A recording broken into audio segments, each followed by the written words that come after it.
Hey everybody, the November 2022 Roundup is brought to you by Fun Again Games, and hello everybody, happy holidays. Hope things are going well for you. November was certainly a very good month for us.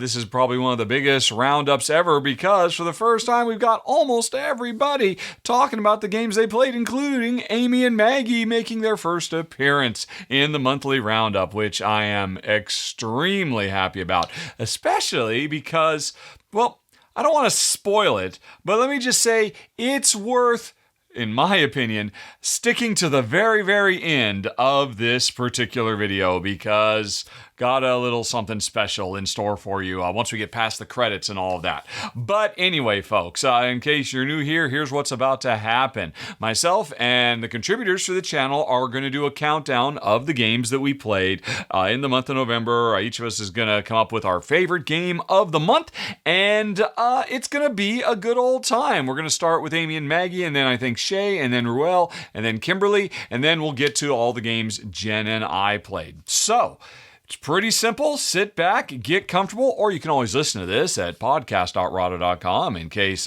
you want to be doing this while you're out walking your dog or, I don't know, doing the dishes or something. But anyway, folks, enough dilly-dally. We're here to tell you about a whole bunch of games. The last big hurrah of the year, because December's going to slow down a little bit, as it often does. Although, I will be doing my preliminary top 10 of the year. In fact, if you want to know more about what's coming in December, you can hit that eye in the top right corner screen and go check out the coming soon. But enough. Let's get going. Amy and Maggie, what do you got? G'day everybody, it's Amy and Maggie from Thinkathema, and I'm so excited to be part of this video because Rahdo's Roundup is actually one of my favorite videos on YouTube. I'm not just saying that because he's here.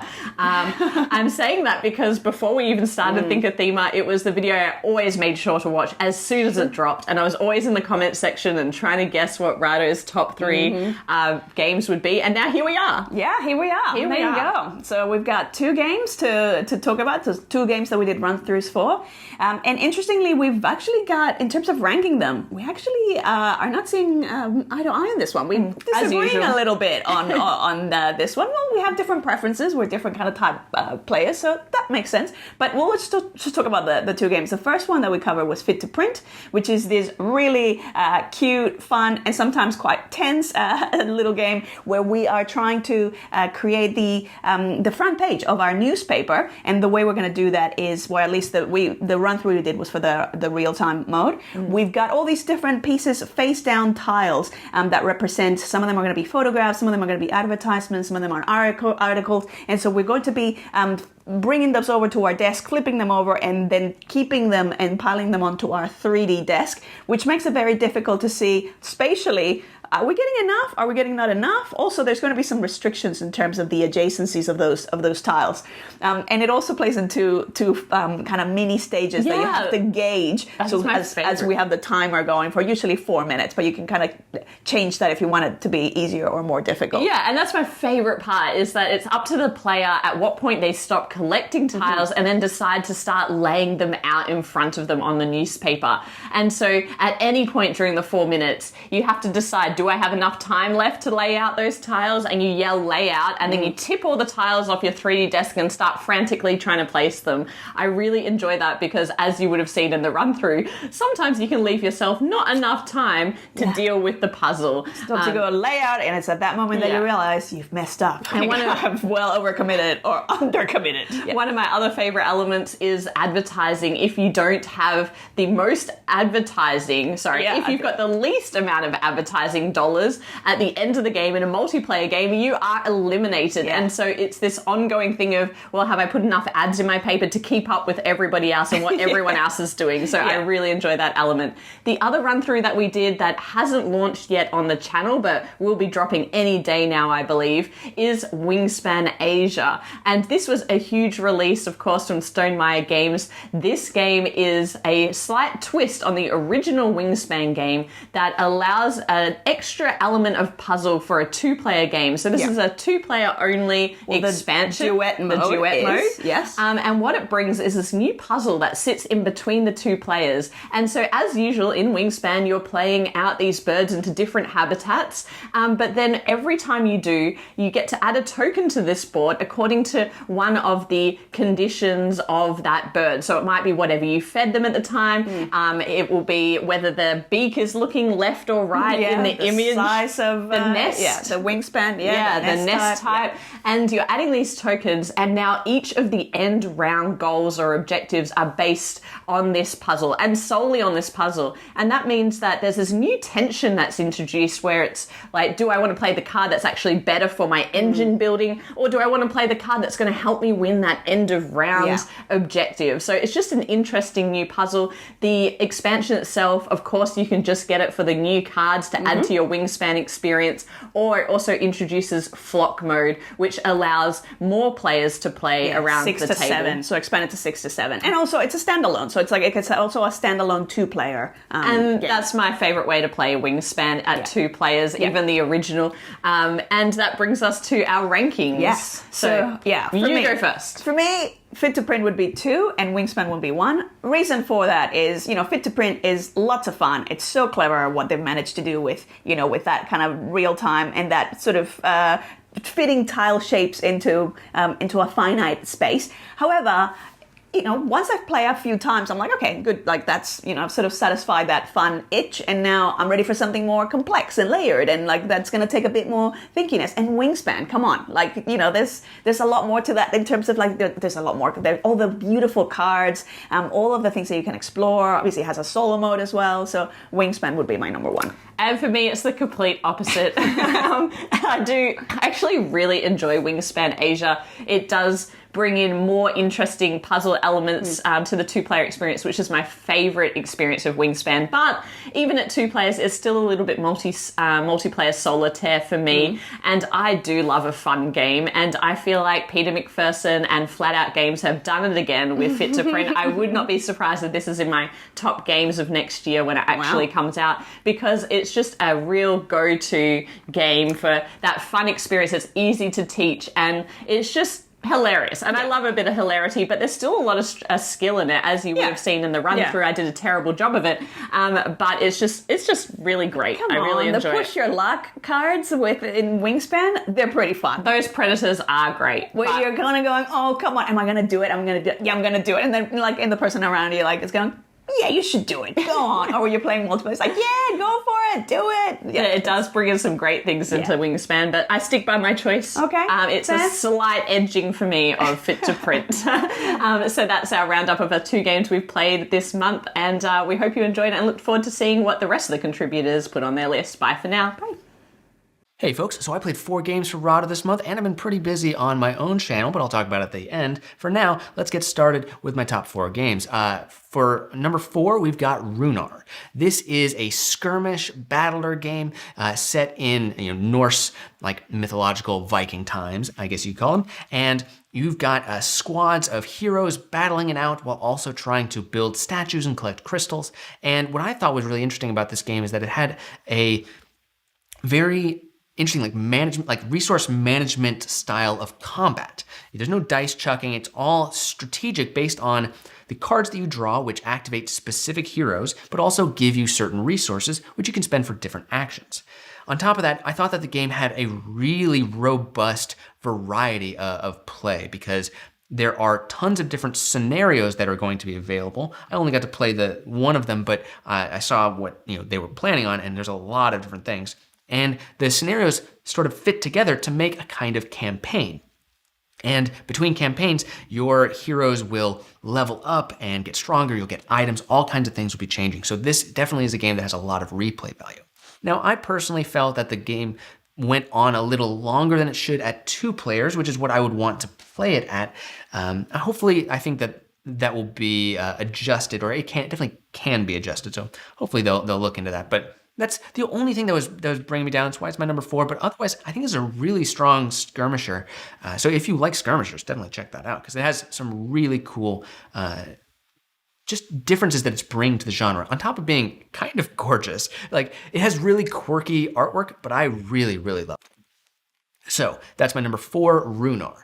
Number 3 is Tentricks. This is Tetris.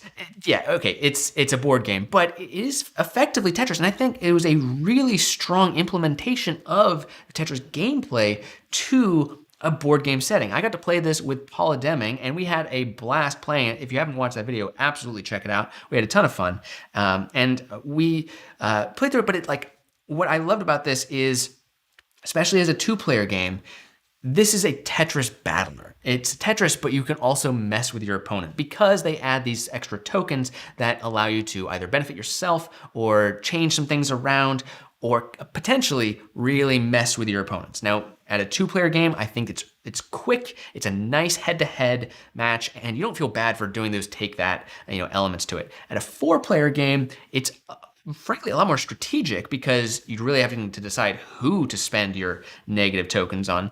And the take-that elements can be a little bit harder to they don't sit as well, but they do a really good job of making it so that you don't get screwed with too much. They sort of implement this lock system. And so, you can only be messed with once per round, because once it gets back to you, your lock will go away, and then someone can mess with you again. But you can't get hit like time after time after time with new negative effects. So you can't get bullied in that sense. But so I think this is a really strong tile laying Tetris game. So if you like Tetris, absolutely check out Tentricks, because it is a solid multiplayer Tetris. But that was my number 3. My number 2 is Cube Monster. And this is an engine builder, sort of a light to medium weight engine builder, which is like my favorite weight for engine builders. I like something that doesn't overstay its welcome, and I think this does a really good job of that. It has this really strong mechanical sense of just everything is cubes. You pull cubes out of a bag, you're feeding this monster who loves to eat cubes, you're climbing Mount Cubia, you're building buildings out of the cubes that you draw, and those buildings let you get more cubes, or give more cubes to the monster, or trade cubes at a better rate. It's all cubes all the time, and it works. It's kind of just fun to just play around with cubes. It feels like you're a little kid. That's charming. But it's also a solid engine builder. Yes, it can go up to, I think, 16 rounds, but the rounds go real quick, even on a 4-player game. So this is a game that moves. And so because it's 16 rounds, you do have a lot of time to do what you want to do and make those big engines, but you really have to choose when to focus, when to shift your focus between building your engine and climbing the mountain, because that switch is kind of key. And it's not a pure switch. So you can do both at different points. You can start climbing a little bit, keep building your engine a little bit, and go back and forth. But where the bulk of your focus lies is an important decision to make. So that was my number 2, Cube Monster. Really, really like that one. But my number 1 is Galileo Project. And I talked a lot about this in the final thoughts, I'm sure, but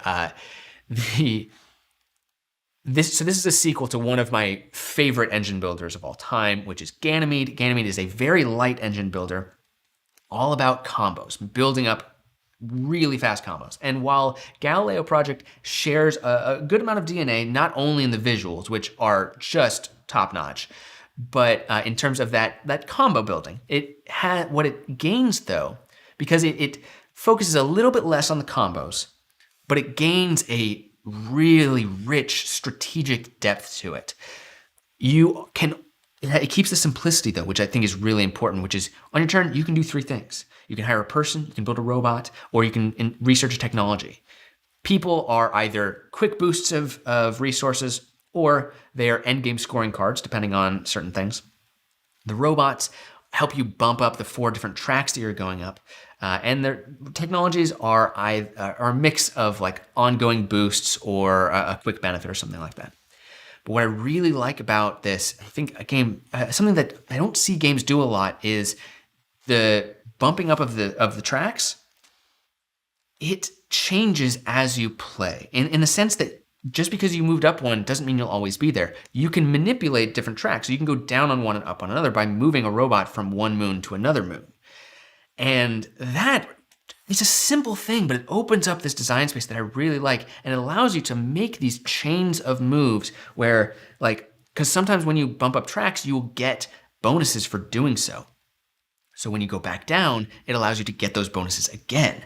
That is something that I really, really appreciated. Now, do I like this better than Ganymede? I don't know. They both occupy really strong spaces for me, and Ganymede has dipped a little bit over the years, but this one, I think, if I'm looking for a really solid engine builder that has a bit more meat in it, but is still an easy to teach game, really easy to get to the table, and one that is just absolutely gorgeous, I'm absolutely going to go with Galileo Project. So that had to be my number one of the month. But that wasn't all I did. I have been very hard at work on my own channel, RTFM, where I've been teaching a couple expansions. I taught the 2 expansions to War of the Ring, Lords of Middle-earth and Warriors of Middle-earth, and those really flesh out certain mechanics of that game. So if you really like War of the Ring, absolutely check those out. And on the other side, I have been covering the latest expansions for Root, both the Marauder expansion and the new Clockwork expansion, as well as the Hirelings that come up from the Marauders expansion. So I've been really deep into Root, especially lately. So if you like Root, and I think a lot of people do, it is a fantastic game, and I really, really like these new expansions. Definitely check out my tutorials for War of the Ring and the Root, Marauder, and Clockwork expansions. Okay, that's enough for me. I'm going to pass it back, but thank you all so much for watching. I'll see you next time. Hello, friends from the city of brotherly love. Yes, Philadelphia. I'm in town for PAX Unplugged, and somebody, me, forgot to record a video talking about the games that I played for the channel this month. So let's do that real quick. I played 2 games for the Rahdo Runs Through channel this month, and I'm going to rank them number 1, 2, but I'm going to also talk about a couple other things as well. So I played number 2, Clank Catacombs, and I love this. This is what I felt Clank should have been from the get-go. Instead of a static board, you have tiles that you're flipping over, so it really has a true dungeon crawl feel to it. So you really don't know what's coming up on the next tile, and you flip it over. And if you're familiar with Clank, you know it's a deck builder, dungeon crawl. You're using your cards for movement and combat, and you're trying to get treasures and get the heck out of Dodge before the dragon gets you. It's a really smart implementation or re-implementation of the core game. I really enjoyed it. You can check it out here on the channel. And my number 1 game of the month was Evergreen. I actually played this several times, and I recorded a video here for Rahdo Runs Through. Really enjoy this one. This is continuing that trend for me that I really enjoy seeing, where games have really some crunch to them or brain burn, but they're not overly long. So that you could play this in about an hour. You are basically trying to build the luscious environment in your planet, and you do that through action selection. You're choosing different actions, but as you're also card drafting. The cards give you special bonuses as well. So it's all about trying to figure out when you're going to take the bonus, because you can do it either the action or the bonus first, and where you're going to place your pieces and how you're going to score, because you got to keep track of the sun, folks. You know, the sun will come up tomorrow, as Annie would say. The sun comes up, and you're going to score based on how your trees are lined up. Oh, it's so good. You know, it really took me a while to wrap my head around the game, but once I did, it's one of my favorites of the year, honestly. So those are the 2 I covered for the channel. Over on my channel, Tabletop Tonight, you can find me at Ruel Gaviol on Twitch and on YouTube. I played the 3 other games that are really wonderful. The first one is Longboard. It's the new Reiner Knizia. I've been a big fan of Dr. Knizia for a long time. I was excited about this one. It's basically a re-implementation or the next iteration of Lost Cities. So you still have that, you're building numbers. It's card based, and you're going through 1 through 10, or in this case 1 through 8, I believe, and trying to line those cards up. But this one has a little more take that. So it's a little more interactive than Lost Cities. Some players may not like it, but Michelle and I really enjoyed it. And one other thing that does beside that Lost Cities doesn't do, it plays up to 4. I liked it at 2. I thought it was fine. I really think it's that next iteration of Lost Cities. So check that out. That's Longboard. Another one that I played that was actually covered here on Rahdo Runs Through was Fit to Print. This is Peter McPherson's newest game. Peter McPherson, Wormholes and Tiny Towns fame. This takes Galaxy Trucker and meshes it in a really cool theme of it's really cute critters running a newspaper, and you're against your rival editors trying to in real time trying to lay out a newspaper. I mean, I love it. I was a journalism major back in school, and if things would have gone differently, I may have gone into the sports pages back in the day. I was a sports editor for my college paper, so the theme really hits home with me. I loved it. It's a real-time game, but they do have a turn-based variant, which I haven't tried yet. I've done solo, I've played multiplayer, all in real time, but there is a turn-based one, which I'm really curious about. And then finally, the last game that I played that totally worth mentioning, it's on Kickstarter right now, Shake That City. It is fantastic. I love this one so much. It's got this cube shaker. You're laying down cubes randomly, and you're going to draw tiles and place your city and score different parts of your city. It's sort of like, if you ever played Quadropolis, it's got a little bit of that feel to it, but more of a almost like an abstract puzzle as well. But it's fantastic, folks. Highly recommend that. So those are the games I played here on Rahdo this month, and also on my channel. And thanks again for joining us for the R&R show, and I will talk to you later. Bye, friends. Hey everybody, Kimberly here, and yep, I'm ready for my November roundup. I got 3 games in, but boy am I feeling the holiday spirit. I am full from pumpkin pie and chocolate cupcakes. I don't know why I made those, but they sounded delicious, and they were. And it just started snowing where I live today, and will probably go throughout the week. So, wow, I mean, again, very, very November-y feeling. So let me get started with those games. The very first game that I'm going to start with, which is my third favorite game, is Mapping the World. Mapping the World is really cool because you've got this resource card management system that allows you to play your cards as actions, but also play your cards as the essentially the build action. And so cards are multi-purpose. You can use them to do the thing on the card, or you could use them as the core value of a 1, 2, 3 that you need to map, right? To show that you've gone to all these different places. And there's this big board in the center that shows where your boat is and where you're mapping and where you're headed.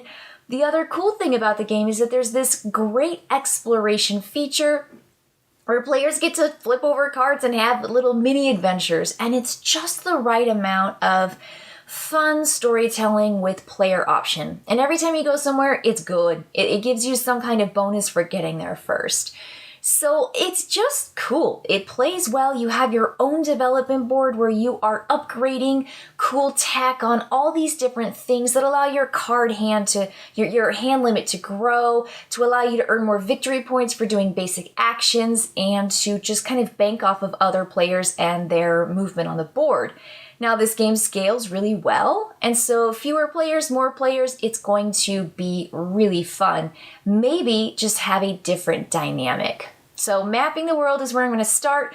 I'm going to move into my next game, and that game is Tiny Epic Crimes. Now, Tiny Epic Crimes is this fast-paced, figure me out. You've got 48 hours to figure out who the killer is. Somebody was murdered, and you are a detective among other detectives at the table. And so there's just so much classic deduction here, but there is a little bit of risk. So some of the actions that you take might ask you to roll a die, and there's going to be some roll to resolve when it comes to taking those risks. Are you going to roll essentially well enough to match the number that you're saying? So you say, I'm risking 4, and if you roll a 4 or lower, you did it. If you roll higher than that, you spent a bunch of hours investigating something and it took you down a rabbit hole, and the rabbit hole is a dead end. So thematically, it totally makes sense. But there's some really, really cool features here that allow this game to be uber replayable. I think the system in and of itself of the characters, the actual suspects in the game, is in this nice grid. You've got 5 different features that there are two things of. And so you've got 16 people in this cast, and at the beginning of the game, you draw one, slide them down in this murderer case, and you will be able to look at different features of this suspect without revealing the mystery. So everybody's in on it together. There is a right answer, and you can slide that card into other sleeves that tell you, ooh, was it footprints or fingerprints left at the scene? Was the getaway car a motorbike or was it a truck? And so forth. And so you're going around spending time in this turn order time track where you spend hours investigating in the daytime and nighttime, which there are two different times that restrict what you can do. And if you're the last in order, you get to go. And you essentially get to go as long as you're last in order because you're taking smaller actions and actions that take you less amount of time to do. Now, I think the really cool thing about this game that really bumps it up super close to my number one is that there's a possibility for cooperative play. And that means you take your detective card, you flip it over, and instead of having night and day restrictions, detectives have restrictions. And so you really have to work together to piece together the puzzle of who your murderer is. And I think that just takes the game. It has all the same elements, all the same components, all the same actions, and it twists it to make everyone work together. And you have shared badge cards and you have shared information, and at the end you all get one guess. And if your guess is correct, yay. So there's just a lot to like about it. It's packed into such a tiny box and there's a lot in there, so super replayable, highly, highly thematic. And I like that there's that cooperative play in addition to the classic, I think wholly intended competitive play, but I think the cooperative play works really well. So before I get to my number one, which is my favorite game that I played in November, I want to interrupt by saying there are some really cool things that I've been playing, and one of which is something that Richard's been playing too. So I got a preview copy of Shake That City, and I've been playing it. I mean, I'll tell you, this last game I played, I got the closest to not losing I've ever come before. So I always come in last, no matter how many players I play with. I teach this game every time, and boy, do I lose. But I have such a good time. It's really just an abstract game, and you are city building in your own player area. But the way that the rounds go, it's fast, it's fun. There's this cool shake 'em up city device that has a certain set number of cubes in it that match the 5 different tiles you can play into your city. And you push it in, you let it go, and you move this box, and it drops down a 3x3 grid of tiles. And it's just so cool. And you pick one as the start player, as the beginning player, you pick one color, one type of tile that you want to place.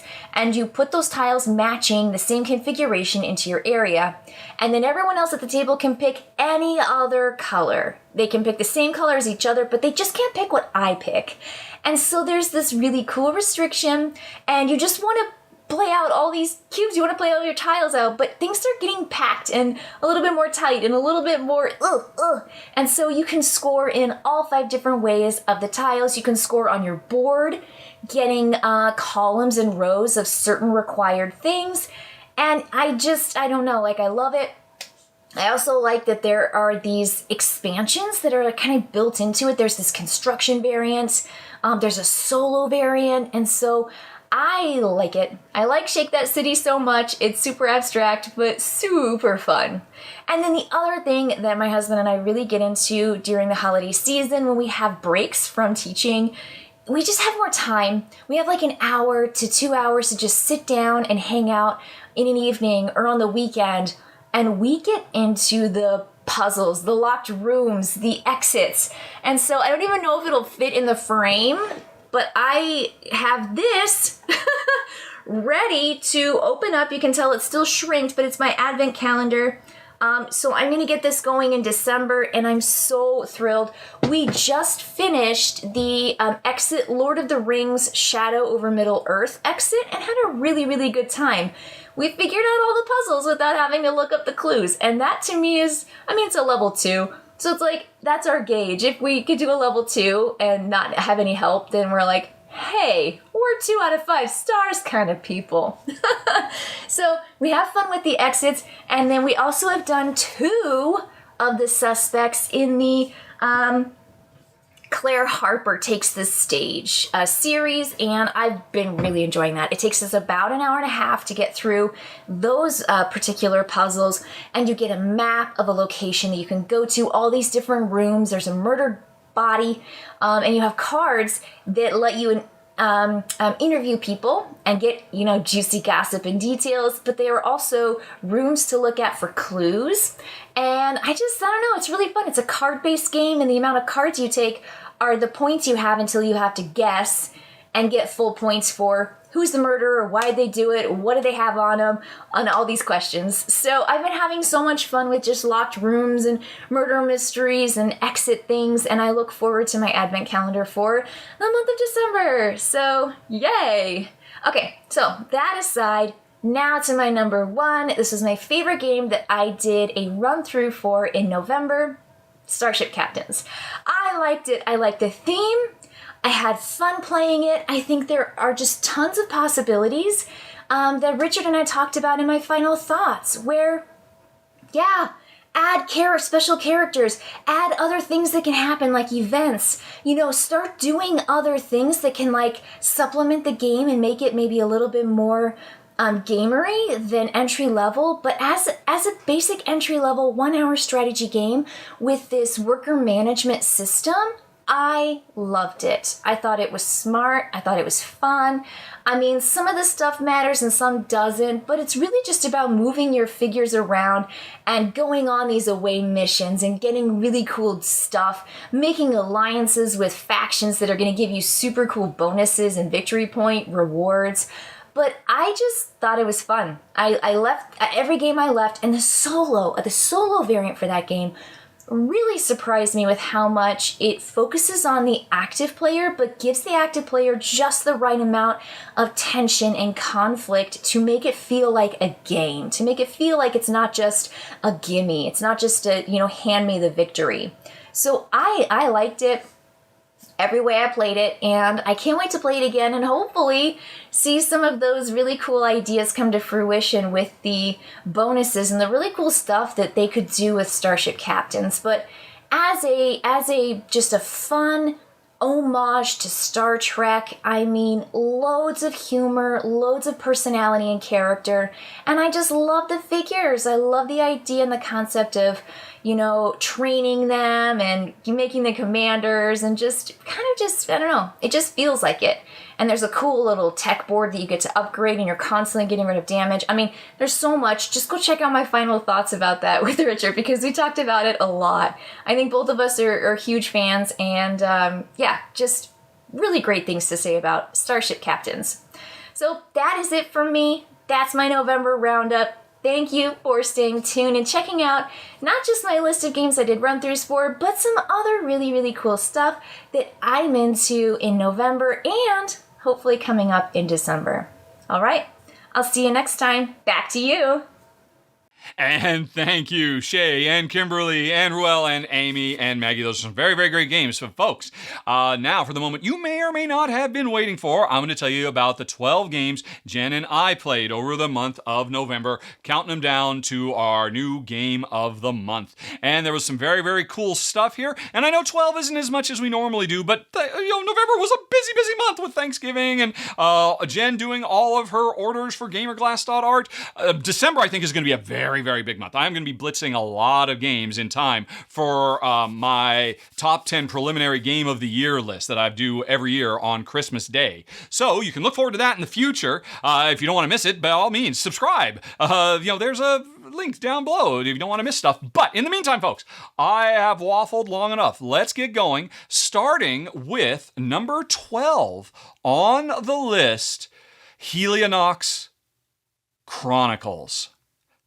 Helionox Chronicles, which is a very, very cool cooperative version of a game that came out many, many years ago that I covered back in the day called Helionox. It is a science fiction game hundreds of years in the future where the sun is dying, and that is putting humanity in a bit of a pickle, and there are some brave people who are trying to get humanity's ducks in a row, and we play those brave people. Originally, it was a competitive game, which always struck me as weird, competing to be the ones to save humanity, but now Helionox Chronicles is a story-driven cooperative game, and I already love that so much more. And it brings in kind of a worker placement element to add to the deck building that we do as we get more and more specialists and equipment to be able to jet all over the solar system to fight disasters that are breaking out all over the place, exert more influence over the populace, and try to chart a better future for humanity. And really, really liked it. The reason this comes in at number 12 is, as a two-player game, I found myself, especially after playing the solo mode, thinking that, boy, I really wish that you took fewer, bigger turns. This is a game, imagine a deck builder, imagine Dominion, where on your turn you've got your hand of cards, you will play one card. Then everybody else plays a card on their turns. Then you can play the second card, and the third card, and the fourth card. It works okay, but I found myself wanting to take bigger turns, wanting to, put a lot of stuff together. And, it worked great in solo. I think it would work well in two. And here's the interesting thing. I talked about this with the publishers, and they are in the process of rethinking the lower player count games so we can have fewer turns that are bigger and more impactful. And I am very excited about that, folks. You can learn more about it by, go and checking out the crowdfunding campaign, because this was a sponsored preview I did for the game. And if this works as well as I suspect it will, I suspect this will jump up quite a bit in my overall rankings, because the core gameplay here is great. The deck building is fantastic. The hero management, the anticipating where you need to go to fight objectives, the worker placement, the way the bad guys spread more disasters, all of it is super duper sharp. My only complaint being that I wanted fewer big turns instead of more small turns. And like I said, they're working on, I guess you'd call it a Rahdo variant, and I think that's going to make the game even better. But as it is, with the rules as written, Helionox Chronicles comes in at number 12. Then let's talk about number 11 on the list, Starship Captains. And this is interesting. Kimberly did a great run-through for this competitive Star Trek-inspired Euro-style game from Czech Games Edition. And since both Kimberly and I had played it independently, we got together and did a group final thoughts. We talked about this game for over 20 years because we're both diehard, hardcore Star Trek fans. And so we just really dug deep on everything this game does well, and it does a lot of really great stuff. Most notably, the way you manage your crew of cadets, ensigns, and commanders to do different actions in your ship, or to go on away missions, or upgrade your ship so you can get different technology that your crew can run, or recruit more crew, or train your crew. And it's all done in this really smart queuing system where after a crew member does an action, they go to the back of the queue. And if you can time things right, that means if they're not too far back in the queue, you'll be able to get access to them on the next round right away. But if you save one of your more powerful characters, like a commander, till late in a round, then chances are they won't be able to make it to the front of the queue, and you'll have to wait a long time for them to show up. So worker placement in this game gets a really interesting twist with a very fun queuing system. And also, the game is overflowing with wonderful thematic touches. There's a love letter not only to Star Trek, but all kinds of science fiction properties, and it's great. Now, why does this come in at number 11? Because I definitely enjoyed the game. I should say my wife, Jen, in her monthly Jen Jog, she listed this as her number 2 most favorite game of the month. But for me, it came in a little bit lower for the exact same reason as the previous game, Helionox. In a lower player count game, it really feels like you're taking lots of little baby steps when you should be taking just bigger steps. I talked about this with Kimberly. She made a very good point that, yeah, it makes more sense for it to work this way at a higher player count game.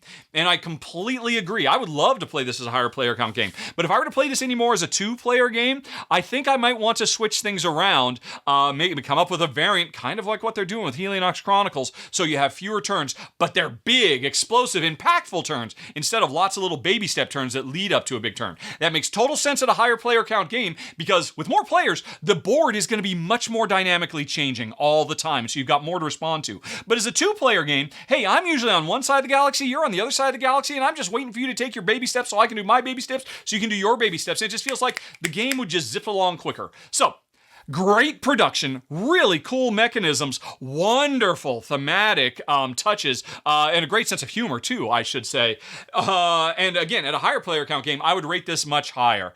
As a 2-player game, I enjoyed it. My wife loved it. It is Starship Captains. Okay, then let's go on to number 10.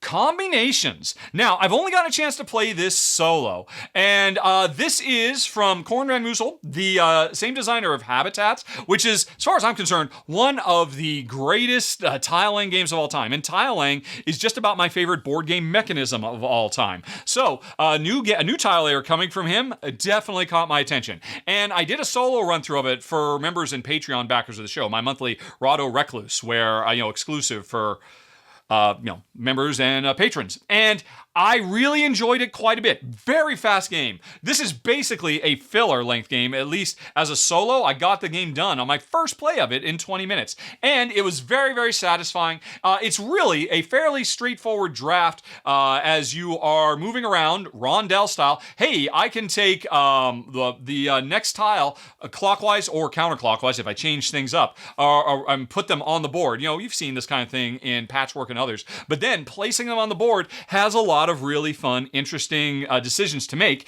because you are trying in each of the 5 different terrain types to have bigger and bigger collections of contiguous groupings, while the interesting thing at the same time trying to do good on everything, because at the end of the game, whichever terrain type you did the worst in, you'll double the points of that, and that could be a huge twist. Plus, a lot of the tiles actually come with cool little suburbia style things that say, hey, don't build anything next to me, or have the majority of this or that or the other. So it is a sharp game, a fun, fast, simple, little lightweight. This is definitely a gateway. This is a great gateway to suburbia. I think that would be the best way to describe it. And it's a little light for me. I would look for something a little bit heavier normally, but I could totally see playing this with complete novices who like, hey, do you like jigsaw puzzles? Then let's sit down and play this game, and their minds will be blown away by just how fun and satisfying this is to puzzle together the best nation in Combi-Nations, my number 10 of the month.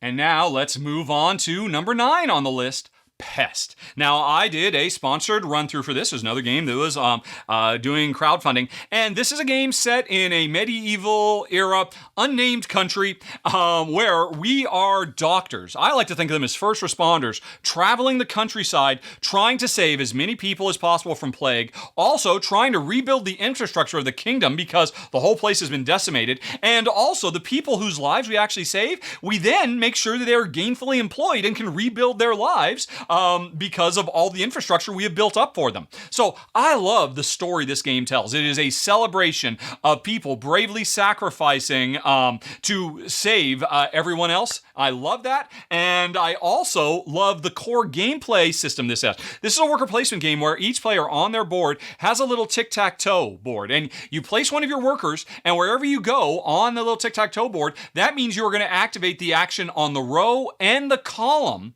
that you chose with your meeple. And that creates some very fun and interesting tense decisions. Because, hey, I want to move, but if I want to move, that means I've got to combine this with a give people jobs. I don't have anybody to give jobs right now. Or a,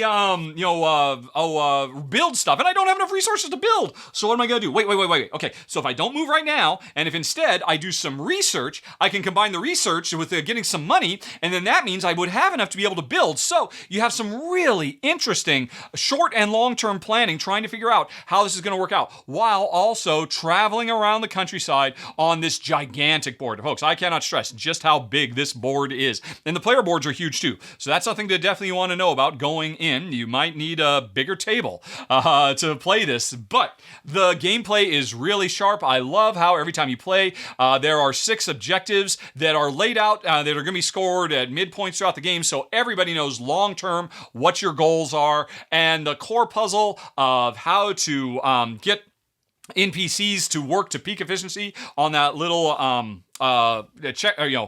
tic-tac-toe board of worker placement options is absolutely brilliant. My only complaint about this game that keeps it at number 9 on the list is, as a 2-player game, there were definitely some decisions that were made in the development of this that just don't make it quite as sharp as it would be at higher player counts. Like competing for majorities of things and whatnot. That just kind of robs a little bit of the tension and the excitement that you would get at a higher player count. But I was literally just reading the latest update for this morning on their crowdfunding page, and they said that they are in the process of playtesting some variants for 2 players specifically based on the feedback I gave them to make this just as tight and tension-filled and as exciting as a 2-player game that it would be at a higher player count game when you've got more players gobbling up resources and competing for majorities and whatnot. And that makes me very happy. I can't wait to see, because I suspect that would make Pest climb quite a few steps. As it is with the prototype I played, it comes in at number 9, Pest. Okay then, let's go on to number 8 on the list, Fit to Print. Now, this was a sponsored preview that we did for the channel, and here's the interesting thing. This is a game, a tile laying game, all about trying to do the best front page layout for your little cute, charming, anthropomorphized animal village newspaper. And the game has several different modes you can play it in. You can play it in this kind of solo puzzle mode. You can play it in a really stripped back, simplified family mode, so you can play with young kids and whatnot. The core way you play is very reminiscent of Galaxy Trucker. It's a real-time, grab the tiles as fast as you can, figure out what's best for you, and get them onto your page instead of your spaceship before other players beat you to the punch. I have not played that mode because there's a 4th mode for the game, which is a more strategic turn-based tile drafting game. And I really enjoyed that mode. I played it that way, but what I really want to do to see if it's going to bump up a few steps on my overall rankings is to play the real-time mode with Jen, which I haven't got a chance to do. I did play it solo. It worked really well. Now, here's the interesting thing, folks. You might think, oh, well, Rahdo didn't show off the core motion. How does the real-time work? You're in luck.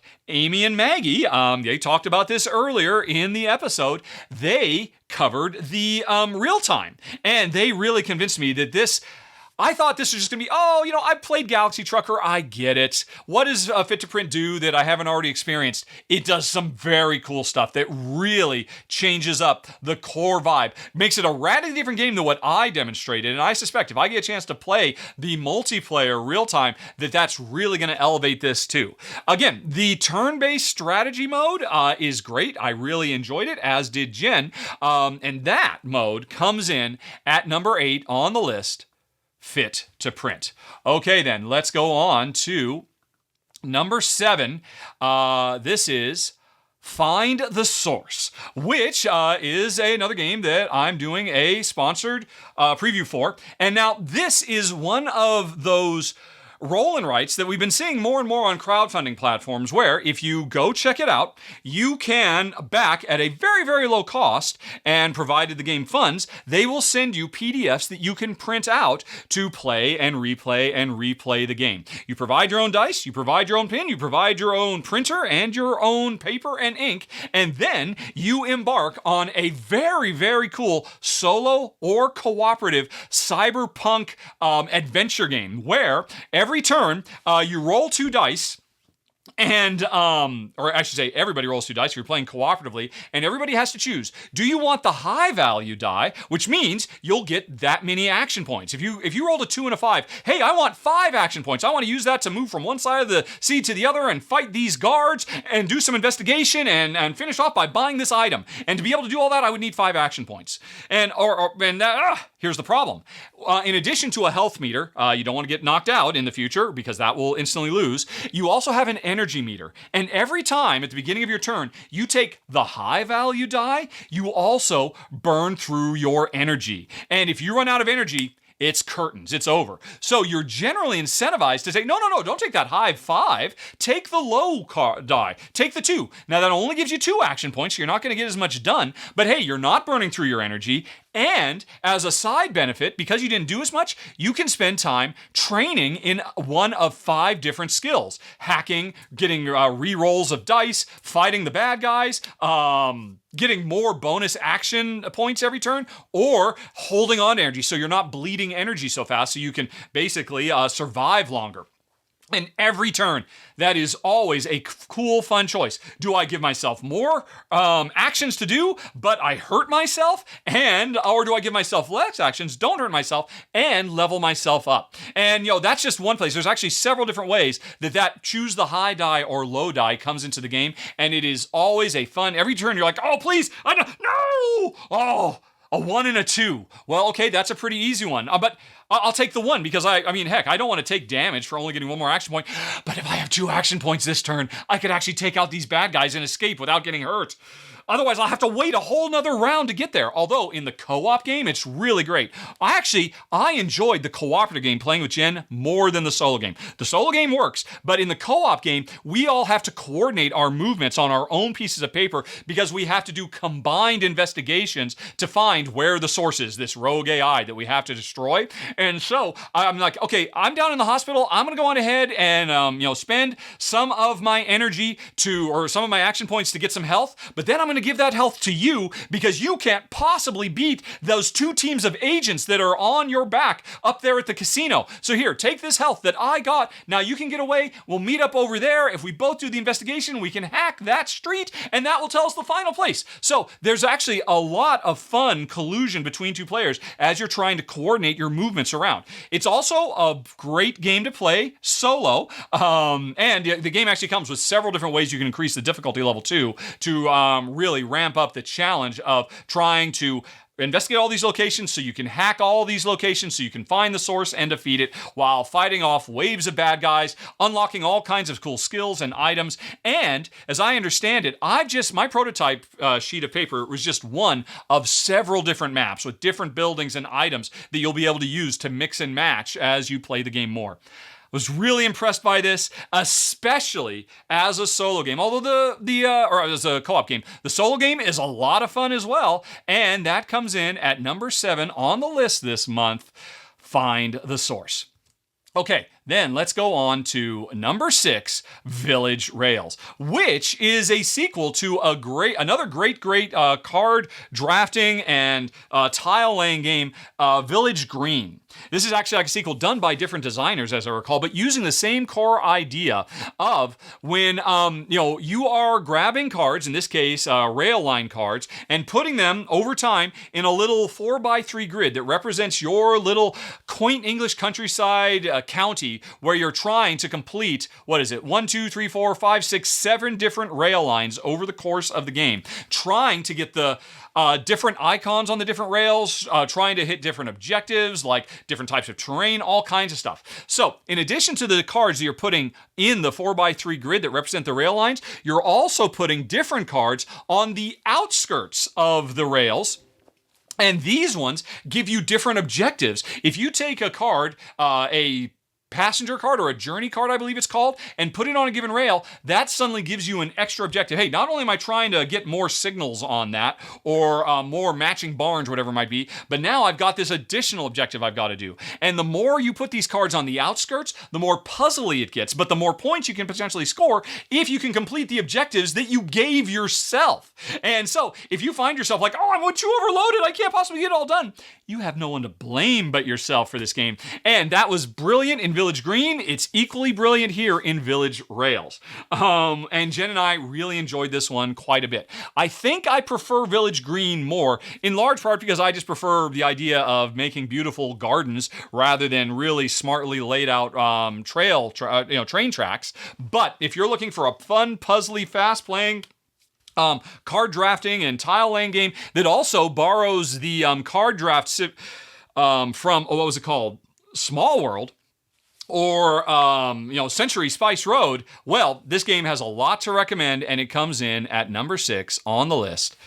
Village Rails. Okay then, let's move on to number 5 on the list. Joan of Arc, the Orleans Draw and Write. And now, Orleans is a wonderful, wonderful game. One of my favorites, still in my top 100 games all these years later. But this takes the bag building of Orleans. It gets rid of the bag building, keeps the bag full of all these different characters, and turns it into a tile drafting game where every round, over several rounds, we draw a number of tiles out of the bag, and then players take turns grabbing the citizens, knights, sea captains, merchants, farmers, whatever it might be, taking turns grabbing them. And the beautiful thing about this game is every one of those tiles that represents different helpers, farmers or whatever, that you grab, they are multi-use tiles. You can use them for their core action, like a merchant lets you build more buildings, a farmer lets you harvest more goods and store them on your board, or you can use them as part of charitable works. You can effectively sacrifice them to get a small benefit, but if you can complete a given charitable act before other players,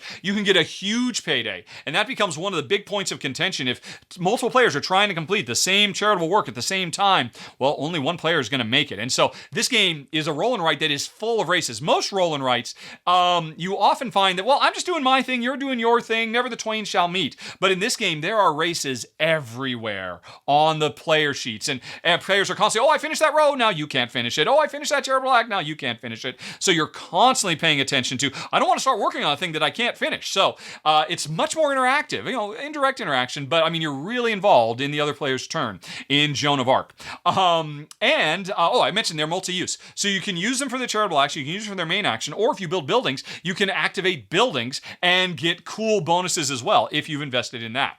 Also, anytime you want, you can take any of the characters you draft and turn them into a monk, which is a wild, so you can do anything you want. So really, all these tokens are for uses. And so every turn trying to decide what is the best move to make at the right time, bearing in mind how you're racing on progress tracks, on storage tracks, on money tracks, on charitable works tracks, on exploring the terrain, on building trade houses. There are so many different simultaneous races, you can't possibly do it all. And it is a very, very sharp roll and write. Jen and I enjoyed it quite a bit. It would come in higher. I mean, if this game got an expansion that would introduce more complex buildings, because my only complaint is the buildings are really simple and straightforward, because it's a roll and write. They're trying to go for a broad audience. But I would love to see some really heavy, crunchy, complex buildings that we could build that would really elevate the game.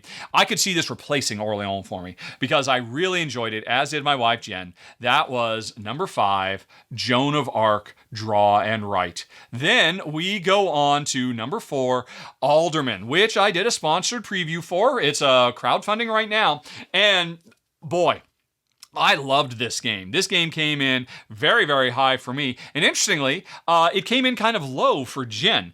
Jen respected it, but she's like, this game probably has the potential to trigger more analysis paralysis than any game I have played in years. Because here's, at its heart, what's going on. We are merchants at the founding of the Hanseatic League. We are trying to travel through the Baltic Sea. Every turn, you are going to move your ship. First of all, every season, and the game takes place over, I think, 4 years, or it's either 5 years in each year. 5 years in each year has 4 seasons. Every season, it is revealed how many action points do we get. So you never know exactly how much stuff you're going to get done from turn to turn, which creates a lot of tension. Well, I have enough time to finish this if I start this right now before the year is over. So you've got that going on, and there's always ways to solve problems. But anyway, once you start moving, you say you have 3 action points this spring of the 3rd year. An action point is spent. Well, first of all, it's free to move your ship from one city to an adjacent city. But when you arrive at the city, you must interact with it. You must spend at least 1 action point at that city. Although you could spend 2 or 3 or 4 or 5 or even 6, depending on how many you have.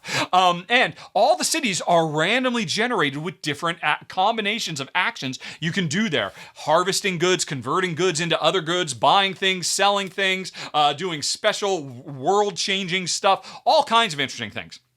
And the thing is, say it's a turn, like I said, and you've got 3 action points. Okay, the simple thing is, hey, I'm just going to move from Hamburg to Bruges. And I was free to move because they're adjacent to each other. And then I'll just do a single level 3 action. I spent all 3 of my action points, boom, got a really big payday, that was it. But instead, you could spend 1 action point to move to Bruges and do a level 1 action, then move from Bruges back to Hamburg and then do a level 1 action. Yes, that's what you really want to do. And then you could finish out by spending your 3rd action point and going over to London and not doing an action in London, but instead doing a generic action that's available at every time. And so, as the game goes on and you get these big turns where you might have 4, 5, 6 action points, the possibility space for you to explore is just through the roof. 6 action points, hey, I could just do 2 level 3 actions back to back, or I could travel to 6 different locations, each location doing a unique action.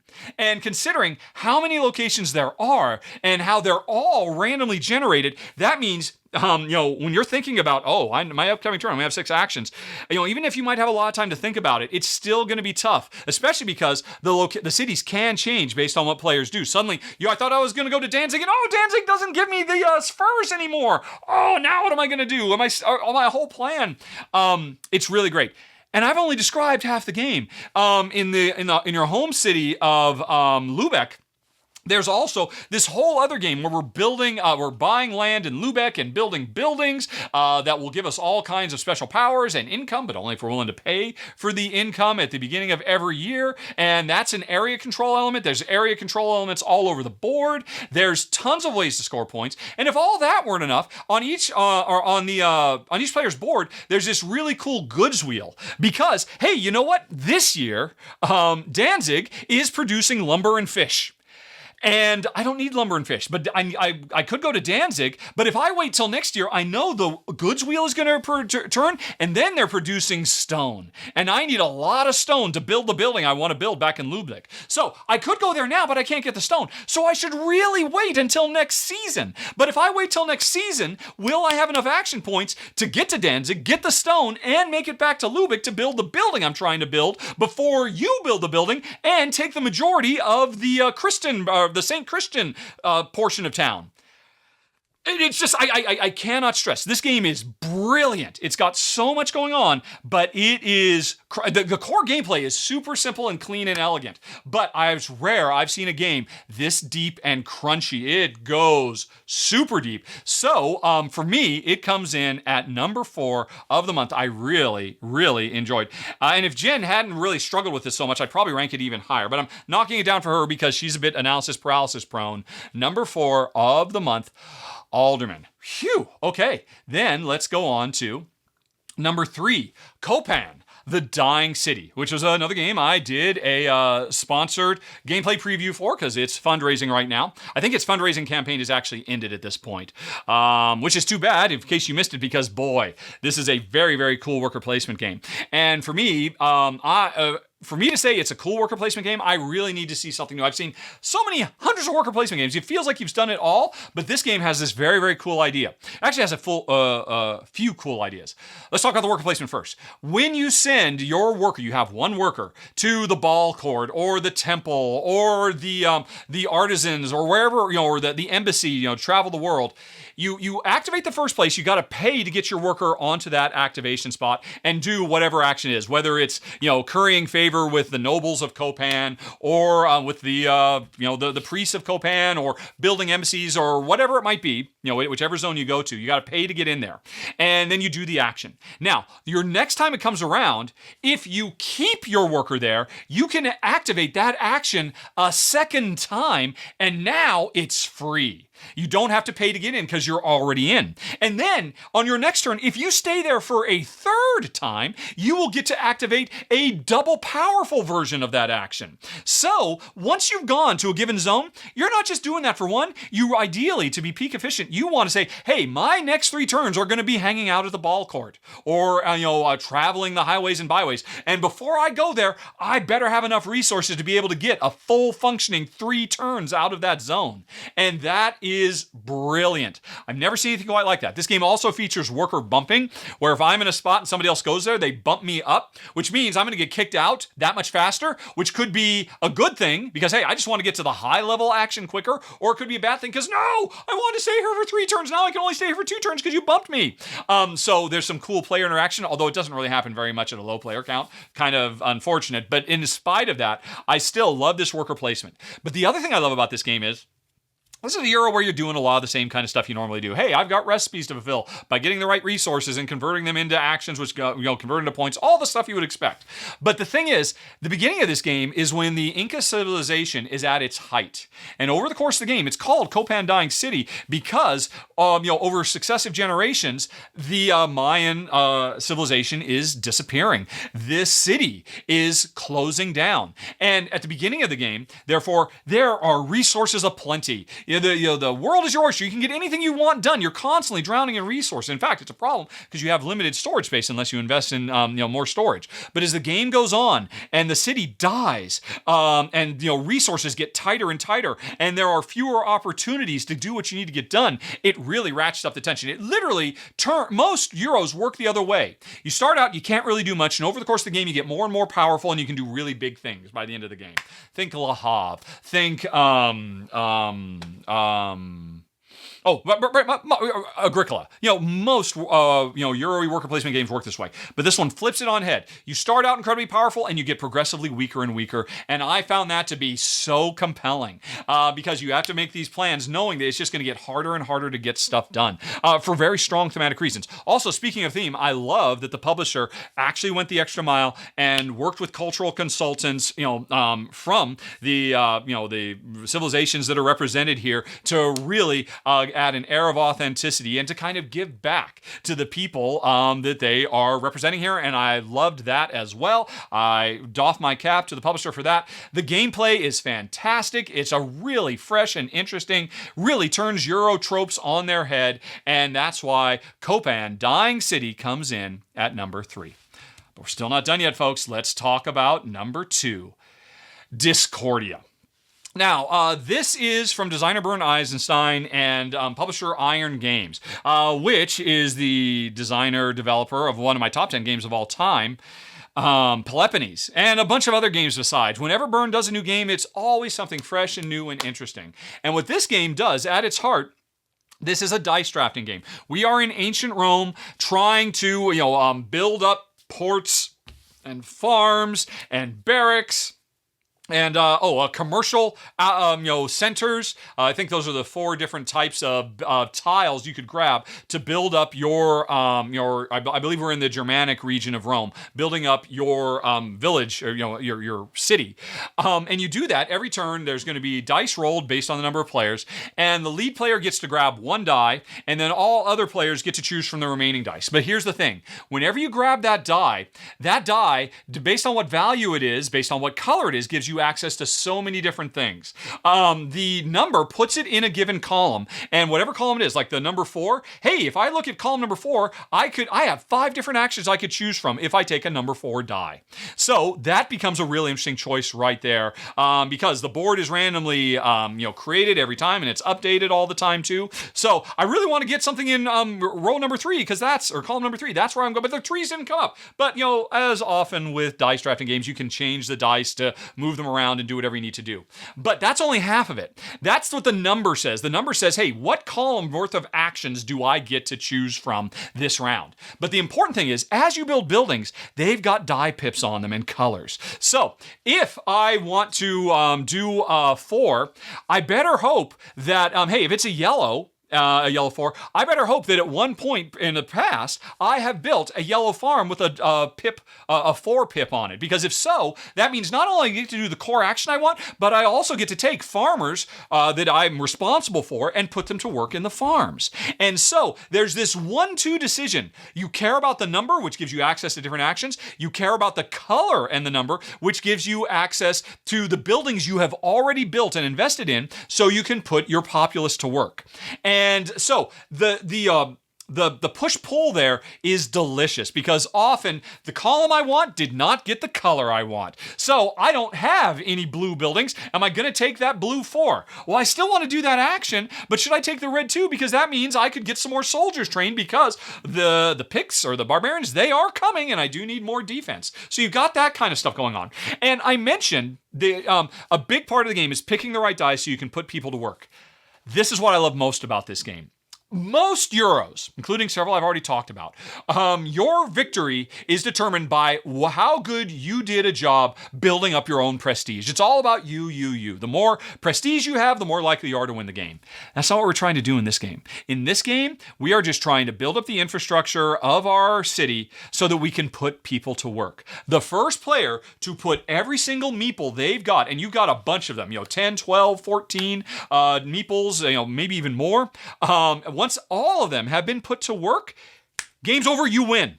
That's how you succeed, by being a good administrator and building up an infrastructure that ensure that your people live good, prosperous, successful lives. And I love that. That is a much more interesting metric for success to me than, how famous can I be because I invested in all the right artists or whatever it is. Don't get me wrong. I love that too. I love being a patron of the arts or a middle manager in, the Hanseatic League or whatever it might be. But I really love this, where victory is determined by how good a job can I take care of my people. And the problem is, the better a job I do, the more people end up coming. Every round, new people will show up looking for jobs. So you have to be very, very smart about trying to get ahead of that curve. And I love the story this game tells. I love the really tough, challenging gameplay. There's a lot. I've only scratched the surface too. There's even more I could talk about, but I'll just leave it there because that should give you a pretty good idea why Discordia came in at number 2 on the list. But there's one more to talk about, folks. Number 1 on the list, Shake That City, which I've done a sponsored run-through for, and I've got it right here with me. I love this game so much. It is rare, after I've played a prototype, that I'm not contacting the publisher saying, hey, where do you want me to send the prototype next? Because I know you need to send it to other channels so you can get more coverage. Here, I never asked if they wanted me to send it on because I want to keep it with me so much. Jen and I both adore this game because, as I said in my preview for it, my sponsored preview, this has got to have the coolest new gameplay mechanism gimmick I've seen in the industry since Zulkin the Mayan calendar brought us those gears over a decade ago, I think now. Because at the beginning of every round, what happens is, let me see if I can fast forward to it in the video, you've got this shaker, this cube shaker. And what you do is, right, you fill up the cube shaker, you shake it, you push a plunger, and that creates a unique 3x3 grid of colored cubes. And what it's really done is, it has created a randomly generated polyomino Tetris piece. And so I see, hey, there's a combination of roads. If I want to, I can build roads into my town, but I have to exactly follow the layout that the shaker created. Or if I want those 2 buildings, or if I want those 4 residences and whatnot. And this is a game where the board is tight. You do not have much space. So trying to make informed decisions can be challenging every turn as you're looking at this new grid, figuring out what's the best thing to do. Hey, do I start really trying to get a longer road from the outskirts down to the waterfront so that I can get really successful beachfront shops? Or do I think that's too big a risk because I never know what that shaker's going to give me? Do I play it simple and just I'll just grab a single shop because I can just put that anywhere? Because as the game goes on and your city gets more and more full of stuff, it gets tougher to be able to, make use of what the shaker gives you. And I love it. The shaker itself is literally fun to use. To shake up, push that plunger. It's held in place with rubber bands. It's really smartly engineered. A little piece of cardboard engineering. And every turn, it makes another interesting puzzle for you to try and figure out, how do I best use what this has created? Plus, there's an element, whoever is the lead player gets to choose one color. Nobody else can have that color. So then you're stuck with the remainders to choose from. I love everything about this game. There are objectives on the outskirts that we're trying to finish as well. Those are randomly placed. Each type of building has different ways it scores. Residences score different than factories, score different than roads, etc., etc. I love everything about this. It is the best game I played this month. If this game were actually coming out in 2022, I would believe it would probably be in my top 10 games of the year. But it's not going to be available at retail until 2023. Although, like I said, it is crowdfunding right now, and I did a sponsored preview for it. That is my number 1 game of the month, Shake That City. Phew. Okay, folks. Oh, yeah, that was a lot. But hopefully, folks, you found something of interest amongst all of those games. And now, in closing, I want to say thanks. And first of all, let me say thanks to sponsor of the show, Fun Again Games, for help keeping this going month after month. Thank you, Fun Again Games. But also, thank you to all of these people whose names are flying by right now. These are all the folks that back the show on Patreon, on Twitch, or on YouTube as members and enjoy all kinds of perks. And not only are there all of these folks, they're just zipping right by, but I want to call out specially the names of the really high-level backers, and I've got them in random order, so let's just do a shout-out for each one of them, starting with Sharon Laubach. Thanks, as always, Sharon. Blake Wilson, Chris Steele. Yay, you're the best. Eastus, Samuelionis. Yeah, baby. I still don't think I'm getting your name right, but that's okay. Caitlin Albert, I believe that's a new one on the list. Jeff Glazin, Steve Ercolini, Dan Halligan, Chris Arnold, CK Mom, Marlon Cruz, El Crosso, if you know him well. And let's see, what do we got here? Oh, Tom Cohen, Graham Wallace, Dave Salvatore, Victory BHD, Cheryl Howard, Dr. Fu, Eric Z, Kisa Griffin, Charles Hill, Heather Rudarian. Thanks to all of you, but continuing on, Stacy Lee, Denmoa 2030 CE, Cameron Zafar, Dennis Inti, Marianne Gonzalez, Jay Hubar, Hans Peterback, Jimmy Schroeder Hansen, Cobra Misfit, let's see, Mike Bloom, Marilyn, Martin Griffin, Ben Selmally, Mom Gamer, Jerry Reese, Paul Martinez, Davey Davis, and Adrian Dong. Thanks to all of you and all of the rest of them. And folks, if you made it this long, as I promised right up front, I've got a little something special for you. The first ever outtake on the entirety of Rahdo Runs Show. I've never done this before in 10 years of filming, and I think it's hilarious. Thanks, everybody. See you next month. I really only like Wingspan at 2 players anyway because of the multiplayer solitaire element of it. There's a lot of internalizing.